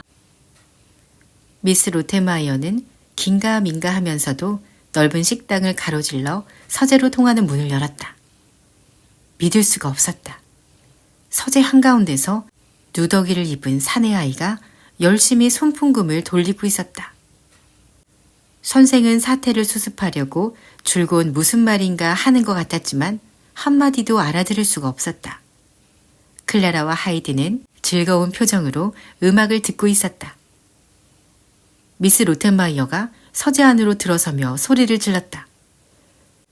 그만둬! 당장 그만두지 못해? 하지만 미스 로텐마이어의 목소리는 음악 소리에 파묻히고 말았다. 미스 로텐마이어가 안 되겠다 싶어 사내 아이에게 달려가려고 하는데 이번엔 발에 무엇인가가 걸렸다. 바닥을 내려다보자 징그럽게 생긴 시커먼 동물이 발 사이로 기어가고 있었다. 거북이였다.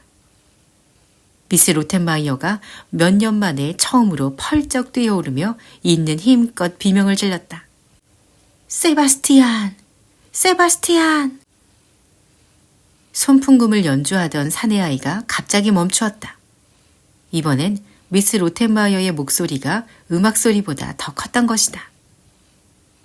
문을 반쯤 열어놓고 미스 로텐마이어가 펄쩍 뛰어오르는 꼴을 밖에서 엿보고 있던 세바스티안이 배꼽을 잡고 웃어댔다. 세바스티안이 서재로 들어갔을 때 미스 로텐마이어는 의자 위로 올라가 있었다. 애건 동물이건 다 쫓아버려요. 당장요. 세바스티안. 죄다 쫓아버리라고요. 세바스티안은 미스 로텐마이어의 명령대로 사내 아이를 방에서 내몰았다. 아이는 얼른 거북을 들어 올렸다. 바깥으로 나온 세바스티안이 사내 아이의 손에 뭔가를 쥐어주며 말했다. 자, 40페니는 클라라 아가씨한테 길을 안내해준 대가고 나머지 40페니는 손풍금을 연주한 대가다. 아주 잘했다. 그러곤 현관문을 닫았다. 서재는 다시 조용해졌고 선생은 계속해서 수업을 진행했다. 미스 로텐마이어는 또 그런 끔찍한 일이 생길까봐 이번엔 서재에 버티고 앉아 있었다. 사건의 경위는 수업이 끝나는 대로 조사해서 다시는 그런 생각을 못하도록 혼쭐을 내줄 작정이었다. 그때 서재문 두드리는 소리가 나더니 또다시 세바스티안이 들어왔다. 클라라 아가씨 앞으로 커다란 바구니가 배달되었다는 것이다. 클라라가 깜짝 놀라며 궁금해했다. 나한테? 어떻게 생긴 건지 어서 보여주세요. 세바스티안이 뚜껑이 덮여있는 바구니를 서재로 가지고 들어오더니 방에 내려놓고 얼른 나갔다. 미스 로텐마이어가 말했다. 아가씨, 제 생각엔 수업부터 끝내놓고 바구니를 열어보는 것이 좋을 것 같군요. 클라란 자기한테 배달된 것이 뭔지 짐작조차 가지 않았다. 바구니를 애타게 곁눈질 해대던 클라라가 명사 활용 암송하던 것을 멈추고 선생에게 양해를 구했다. 선생님, 바구니 안에 뭐가 들어있는지만 살짝 들여다보면 안 될까요? 그러고 나서 얼른 다시 수업을 받을게요. 네? 선생이 대답했다. 글쎄요, 찬성할 만한 이유도 있고 반대할 만한 이유도 있죠. 클라라 양의 관심이 온통 바구니에만 쏠려 있으니 그걸 생각하면 차라리 허락하는 편이. 하지만 선생은 말을 마칠 수가 없었다. 바구니 뚜껑이 잠기지 않은 채 그냥 덮여있기만 했기 때문에 갑자기 새끼 고양이들이 한 마리, 두 마리, 세 마리, 그리고 두 마리가 한꺼번에 잇따라 뛰어나왔던 것이다. 새끼 고양이들이 어찌나 빠르게 온 방을 뛰어다니는지 마치 서재가 온통 새끼 고양이들로 가득 찬 것 같았다. 새끼 고양이들은 선생의 붓으로 기어 올라가 바짓가랑이를 물어뜯는가 하면 미스 로텐마이어의 드레스 자락 위로 올라가거나 발밑을 꼬물꼬물 기어다녔다. 또 클라라의 휠체어에도 뛰어 올라가 핥히고 기고 야옹야옹 울어댔다. 난장판도 그런 난장판이 없었다. 클라라는 좋아서 소리를 질러댔다. 어머나, 귀여워. 뛰는 모습이 우습기도 하지. 저것 좀 봐. 쟤 좀 봐, 하이디. 여기야. 아니, 저기야. 이것 좀 보라고. 하이디도 기뻐서 이 구석 저 구석으로 고양이들을 쫓아 뛰어다녔다. 선생은 당황한 표정으로 탁자 옆에 서서 새끼 고양이들이 기어오르는 것을 피해 보려고 이쪽 다리를 들어 올렸다, 저쪽 다리를 들어 올렸다 했다. 너무 놀라서 의자에 잠시 멍하니 앉아있던 미스 로텐마이어가 이윽고 고래고래 비명을 지르기 시작했다. 티네테, 티네테, 세바스티안, 세바스티안! 미스 로텐마이어는 소리만 지를 뿐 감히 의자에서 내려올 생각은 하지도 못했다. 그랬다간 그 끔찍한 작은 동물들이 한꺼번에 자기한테 기어오를 테니까. 미스 로텐마이어가 몇 번이고 비명을 지른 끝에 세바스티안과 티네테가 들어왔다.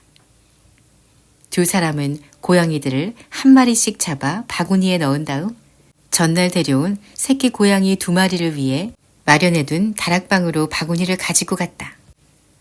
오늘도 하품 한 번 할 새 없이 수업 시간이 지나가 버렸다. 저녁 늦게 오전에 겪었던 흥분을 어느 정도 가라앉히자 미스 로텐마이어는 사건의 경위를 철저히 밝힐 작정으로 세바스티안과 티네테를 서재로 불러들였다. 그리고 이 모든 소동이 전날 하이디가 집을 나갔던 것의 결과라는 것이 밝혀졌다. 미스 로텐마이어는 화가 나서 얼굴이 새하얗게 질렸다. 얼마나 화가 났던지 얼마간 자기 감정을 표현할 말조차 생각나지 않았다. 미스 로텐마이어는 세바스티안과 티네테에게 그만 물러가라는 손짓을 하더니 클라라의 휠체어 옆에 서 있는 하이디 쪽으로 몸을 돌렸다. 하이딘 자기가 뭘 잘못했는지도 몰랐다. 미스 로텐마이어가 아주 엄한 목소리로 말했다. 아델 하이트, 너 같은 야만인한테 내릴 수 있는 벌은 딱 한 가지밖에 없구나. 어디 도롱뇽과 쥐들이 득실거리는 지하실에서도 그런 엉뚱한 짓들을 생각해내는지 두고 보자꾸나. 하이디는 미스 로텐마이어의 판결을 잠자코 들으며 이상하다고 생각했다. 끔찍한 지하실은 한 번도 본 적이 없었기 때문이다. 알프스 오두막에서 살 때 할아버지가 지하실이라고 부르던 곳엔 도롱뇽이나 쥐는커녕 완성된 치즈와 신선한 우유가 저장되어 있었다. 지하실은 오히려 즐겁고 유혹적인 장소였다. 클라라가 소리를 질렀다. 안 돼요. 그렇게 할 수는 없어요. 아빠가 오실 때까지 기다려야 해요. 곧 오신다고 편지를 하셨잖아요. 아빠가 오시면 제가 모든 것을 다 말씀드리겠어요. 그러면 하이디가 어떤 벌을 받아야 할지 아빠가 알아서 결정하실 거예요. 제 아무리 미스 로텐마이어라 할지라도 제제만 씨라는 대법관 앞에선 꼼짝할 수가 없었다. 게다가 제제만 씨가 정말로 곧 돌아올 예정이었기 때문에 더더욱 어떻게 해볼 수가 없었다. 미스 로텐마이어가 자리에서 일어나며 화난 목소리로 말했다. 좋아요, 클라라 아가씨. 하지만 제제만 씨가 오시면 저도 얘기를 좀 해야겠어요. 미스 로텐마이어가 방을 나갔다. 아무 일 없이 며칠이 흘렀다. 하지만 미스 로텐마이어는 단 하루도 마음의 평화를 누리지 못했다. 하이디가 그 집에 머무는 이상 1시간이 멀다 하고 자기가 사기를 당했다는 생각에 우라가 터졌기 때문이다. 하이디가 오고 난 다음부터 모든 것들이 어긋나기 시작하더니 이제는 도무지 질서가 잡히지 않았다. 하지만 클라라는 즐겁기 짝이 없었다. 하이디가 우스운 짓을 하기 일수라 수업 시간도 더 이상 지루하지 않았다. 하이디는 철자들이 헷갈려 영 기억을 못했다. 선생이 철자들이 어떻게 생겼는지 자세히 가르쳐 주면서 이 철자와 저 철자를 쉽게 구분하라고 뿔이나 새의 부리와 비교하면 대뜸 흥분한 목소리로 그건 염소예요. 그건 독수리예요 하고 좋아라 소리를 질러댔다. 선생의 설명은 하이디의 머릿속에서 갖가지 상상을 일깨웠지만 철자를 기억하게 만들진 못했다. 늦은 오후마다 하이디는 클라라 옆에 앉아 알프스 고원과 그곳에서의 생활이 어땠는지에 대해 이야기를 들려주었다. 언제나 알프스 얘기만 줄기차게 했기 때문에 하이디는 이야기 끝에 그리움에 사무쳐 꼭 이렇게 다짐했다. 난 반드시 집으로 돌아갈 거야. 내일은 꼭 가고 말 거야. 그러면 클라라는 하이디의 향수를 달래주며 아빠가 올 때까지 기다려야 한다고. 아빠가 오면 앞으로 어떻게 해야 할지를 알 수 있을 거라고 말했다. 그때마다 하이딘 자신의 뜻을 굽혔고 금세 명랑해졌다. 그것은 하이디가 남몰래 가지고 있던 비밀 덕분이기도 했다. 제제만 씨 집에서 사는 동안 할머니한테 가져다 줄 흰 빵이 날마다 2개씩 늘어났기 때문이다. 제제만 씨 집에선 점심과 저녁 식사 때 흰 빵이 나왔고 하이디는 제 접시에 놓인 흰 빵을 얼른 주머니에 숨겼다. 할머니는 그런 흰 빵을 한 번도 먹어본 적이 없고 검은 빵은 딱딱해서 거의 먹지 못한다는 생각에 하이디는 제 몫으로 나온 빵을 차마 먹을 수가 없었다. 식사가 끝나면 하이디는 날마다 제 방에 꼼짝 않고 몇 시간씩 혼자 앉아 있었다. 프랑크푸르트에선 알프스 고원에서처럼 자유롭게 밖으로 나가는 것이 금지되어 있었기 때문이다. 하이디도 이젠 그것을 알았고 더 이상 그런 짓을 하지 않았다.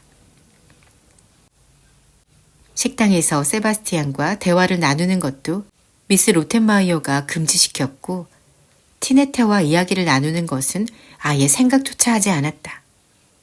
하이딘 티네테를 피했다. 티네테는 늘 하이디를 깔보는 투로 말하고 비아냥댔기 때문이다. 하이딘 티네테가 자기를 업신여긴다는 것을 잘 알고 있었다. 그래서 하이디는 맨날 제 방에 머물렀고 생각할 시간이 많았다. 하이디는 그때마다 알프스 고원이 얼마나 푸르러졌을지, 햇빛을 받은 노란 꽃들이 얼마나 예쁘게 반짝거리고 있을지, 하얀 눈밭과 산들과 깊은 골짜기들은 찬란한 태양 아래서 또 얼마나 빛나고 있을지 등등을 생각했다. 그러면 알프스가 너무 그리워서 도저히 참을 수가 없었다. 이모가 그러지 않았던가? 다시 집에 가고 싶으면 언제든 갈 수 있다고. 그러던 어느 날 하이디는 더 이상 견딜 수가 없었다. 하이딘 여태껏 모아둔 흰 빵을 빨간 숄에 부랴부랴 싸들고 밀짚 모자를 쓴 뒤 집을 나왔다. 하지만 현관문을 나오자마자 가장 끔찍한 회방꾼과 맞닥뜨리고 말았다. 외출했다 돌아오는 미스 로텐마이어였다. 미스 로텐마이어는 그 자리에 서서 놀란 표정으로 하이디를 머리끝부터 발끝까지 쭉 훑어보았다. 그러더니 뭔가 잔뜩 들어있는 하이디의 빨간 숄에 시선을 고정시키고는 버럭 소리를 질렀다. 아니, 옷차림이 이게 뭐냐? 무슨 꿍꿍이 속이지? 밖으로 싸돌아 다니지 말라고 분명히 말했을 텐데 또 몰래 나가? 게다가 거짓골을 하고. 하이디가 잔뜩 겁을 집어먹고 대답했다. 전 싸돌아 다니려고 한 게 아니에요. 집에 가려고 나온 거예요. 미스 로텐마이어가 흥분해서 손뼉을 쳤다. 뭐라고? 집에 돌아간다고? 집에 가려고 했단 말이니? 도망가려고 했단 말이구나. 이 사실을 제제만 씨가 아시게 되는 날엔 맙소사. 당신 집에서 애가 도망을 치려 했다니. 안 돼. 제제만 씨가 알아서는 안 되고 말고.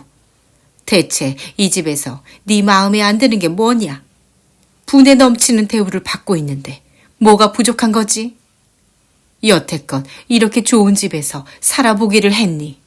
아니면 좋은 책상을 써보긴 했니? 네 주제에 시중을 받아보긴 했느냐 말이다. 어서 말해봐라. 하이디가 대답했다. 아니요, 그런 적 없어요. 미스 로텐마이어가 계속해서 길길이 뛰었다. 네, 그럴 줄 알았다. 너한텐 부족한 게 하나도 없단 말이다. 없고 말고. 넌 아주 배응망덕한 아이야. 호강에 겨워서 또 무슨 말썽을 피울까 궁리만 하는 애라고. 그러자 하이딘 이제까지 꾹꾹 참아왔던 것들을 한꺼번에 토해냈다. 전 그냥 집에 가려고 한 것뿐이에요. 제가 이렇게 오랫동안 가지 않으면 눈송이가 슬퍼한단 말이에요. 그리고 할머니도 절 기다리고 계세요. 제가 염소찌개 패터한테 치즈를 나눠주지 않으면 방울센 매를 맞을 거예요. 여기선 햇님이 산들에게 잘자 하고 인사하는 것도 안 보여요. 독수리가 프랑크푸르트 위를 난다면 사람들한테 더 큰 소리로 울어댈 거예요. 평화로운 산으로 가지 않고 끼리끼리 모여서 서로한테 욕이나 하고 있단 말이에요. 미스 로텐마이어가 외쳤다.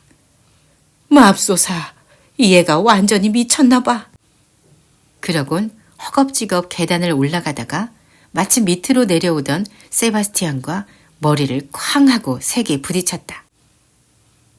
미스 로텐마이어가 얼얼한 머리를 문지르며 소리를 질렀다. 저 불쌍한 척하고 있는 아이를 당장 데리고 올라와요. 미스 로텐마이어한테 더 세게 들이받친 세바스티안은 머리를 문지르며 엉뚱한 대답을 했다. 네, 좀 괜찮습니다요.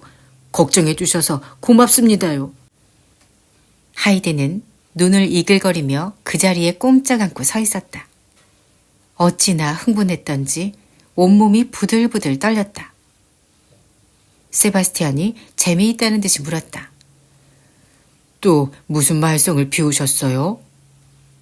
하지만 하이디가 꼼짝도 하지 않자 다정하게 어깨를 두드려주며 위로의 말을 건넸다. 저런. 너무 상심하지 마세요, 꼬마 아가씨. 그만 기분을 푸세요. 즐거운 게 최고예요. 전 방금 들이받쳐서 하마터면 머리에 구멍이 날 뻔했다니까요. 기죽으면 안 돼요. 그래도 꼼짝도 안 하시네. 자, 어서 올라가세요. 명령이 떨어졌으니까요. 하이디는 계단을 올라갔다. 천천히 그리고 조용히. 평소의 하이디답지 않은 모습이었다. 하이디의 그런 모습을 보고 있자니 세바스티안은 가슴이 아팠다. 세바스티안은 하이디의 뒤를 따라가며 힘을 북돋아 주었다. 기죽지 마세요. 슬퍼하지 마시라고요. 꿋꿋해야 해요. 이 집에 온 뒤로 아직 한 번도 울지 않을 정도로 야무지시잖아요. 아가씨처럼 어린 나이에 다른 아가씨들 같았으면 하루에 12번도 더 울었을 거예요. 그리고 저 위에 고양이들도 잘 지내고 있잖아요. 온 다락방을 어찌나 우스꽝스럽게 뛰어다니는지. 미스 로텐마이어가 자리를 비우면 우리 이따가 같이 구경 가요. 네? 하이디는 고개를 조금 끄덕였지만 조금 더 기뻐하는 표정이 아니었다. 그런 모습이 너무나 가여워 세바스티안은 방으로 들어가는 하이디의 뒷모습을 물끄러미 바라보았다. 그날 저녁 미스 로텐마이어는 식사를 하는 동안 한마디도 하지 않았다. 하지만 하이디가 또 언제 무슨 말썽을 피울지 모른다는 듯이 하이디에게 날카로운 감시의 눈길을 끊임없이 던졌다. 하지만 하이디는 꼼짝도 하지 않고 조용히 식탁 앞에 앉아 있었다. 하이디는 흰빵만 집어 얼른 주머니에 넣었을 뿐 먹지도 마시지도 않았다. 다음 날 아침 클라라의 선생이 수업을 하려고 계단을 올라왔을 때 미스 로텐마이어가 무슨 비밀이라도 있는 사람처럼 선생에게 손짓을 했다. 잠깐 식당으로 들어와 달라는 뜻이었다. 선생이 식당으로 들어서자 미스 로텐마이어가 흥분한 목소리로 하소연을 늘어놓기 시작했다.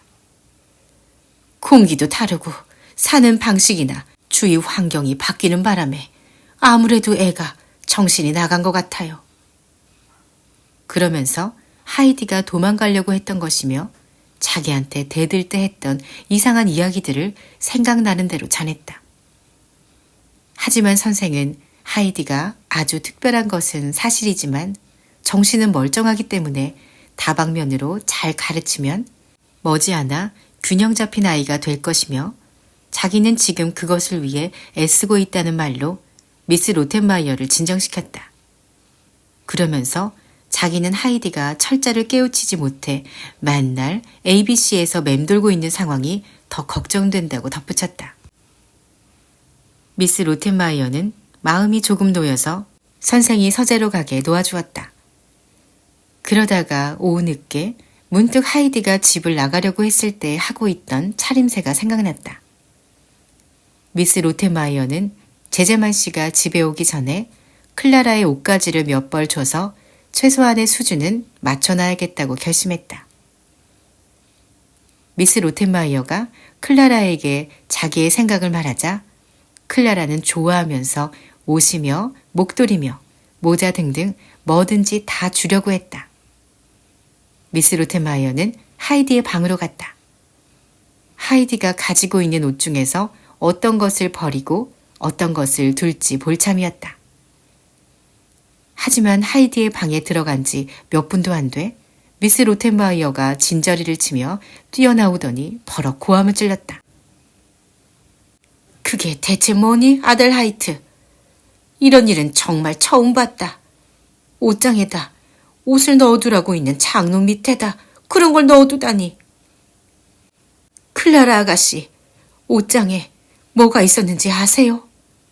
빵이요. 빵이 산더미처럼 쌓여 있었다고요. 그러곤 식당에다 대고 큰 소리로 티네테를 불렀다. 티네테, 어서 가서 하이디 방 옷장에 있는 빵을 좀 치워줘요. 탁자 위에 놓인 그 밀짚 모자도 갖다 버리고. 하이디가 비명을 질렀다. 안 돼요. 절대 안 돼요. 전 그 모자가 꼭 있어야 해요. 그리고 빵은 할머니한테 갖다 드릴 거란 말이에요. 하이디는 티네테한테 달려들어 말리려고 했지만 미스 로텐마이어가 하이디를 꼭 붙들고 놔주지 않았다. 그리고 앙칼진 목소리로 단호하게 말했다. 여기 가만히 있지 못해? 저 쓰레기들은 내다 버려야 한단 말이다. 그러자 하이디가 클라라의 휠체어 앞으로 몸을 내던지더니 절망에 빠져 엉엉 울기 시작했다. 하이디의 울음소리는 점점 더 커져만 갔고 간간히 이렇게 말했다. 이제 할머니한테 갖다 드릴 흰 빵이 하나도 없어. 할머니한테 드리려고 했는데 이제 할머니는 흰 빵을 못 드시게 돼버렸어. 하이디가 가슴이 미어져라 울어대자 미스 로텐마이어는 방을 나가버렸다. 클라라는 하이디가 목 놓아 울자 더럭 불안해져서 하이디에게 사정했다. 하이디, 제발 울지 마. 그만 울고 내 얘기 좀 들어봐. 네가 집에 가게 되면 내가 흰빵을 줄게. 네가 할머니한테 드리려고 모은 것만큼 그만큼 많이 줄게. 아니 더 많이 줄 수도 있어. 그럼 구운 지 얼마 안 된 빵이라 더 말랑말랑하고 맛있을 거야. 네가 모은 빵들은 벌써 꽤 굳어서 그때가 되면 아주 딱딱해져 있을 거야. 자, 하이디, 그러니까 이제 그만 울어. 하이디는 그러고도 꽤 오랫동안 훌쩍댔지만 클라라가 한 말을 알아듣고 서서히 울음을 멈추었다. 클라라가 위로해주지 않았더라면 하이디는 아마 울음을 그치지 않았을 것이다. 하이디는 흐느끼느라 제대로 말을 잇지 못하면서도 클라라에게 몇 번씩이나 다짐을 받았다. 정말이지? 정말로 내가 모은 것만큼 그만큼 많이 줄 거지? 그때마다 클라라는 약속했다. 정말이고 말고 약속해. 더 많이 줄 테니까 이제 그만 웃으렴. 하이디는 눈이 빨개진 채로 저녁 식탁 앞에 앉았다.